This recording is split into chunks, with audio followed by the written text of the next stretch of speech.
Hi, it's David Shummy again, and what I'm going to do right now is have a quick look at this new Logan compact mat cutter. We've always sold the Logan 301 cutters in the past, and this is a new one that's just come out into my hands recently, and I just want to see how it goes. But I'm going to show you a few tips on cutting mats at the same time. First up, when you've got a mat board, you really should be squaring this board up so that it's nice and square to start with. So in this example,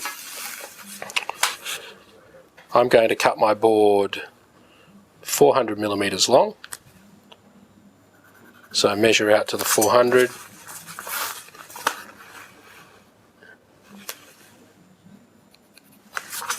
I join those two lines together.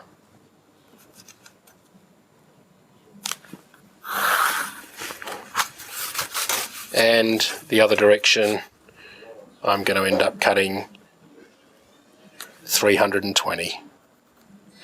Now this can be trimmed down, and there's two ways of doing that. We can trim it in the mat cutter, which I'm going to show you in a second, but I'll just show you how you can trim it with a standard ruler and a Stanley knife or a utility knife. So I put the back edge of my ruler on the line I want to cut, and I make sure that I've got the good bit of board I want to keep underneath the ruler. Because if you're ever going to slip with a knife, you'd rather slip into the wastage piece than slip into the good piece. So gradually working at it, making several.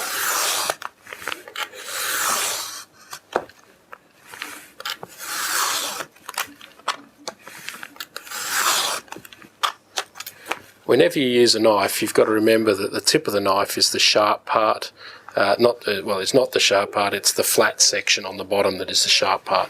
So when you put the tip on the board itself, you're presenting very little of the sharp part of the blade to the board, and you actually want to have it on a shallow angle when you're cutting, so you're presenting more of that bottom surface.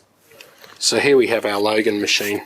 It has a measuring stop that will set the width of the board that we'll use in a moment, and it also has a track that the cutter will run on, and they have got a cutter here. There is no blade in that at the moment, but that cutter is going to sit on that track and it will move along that track when we cut.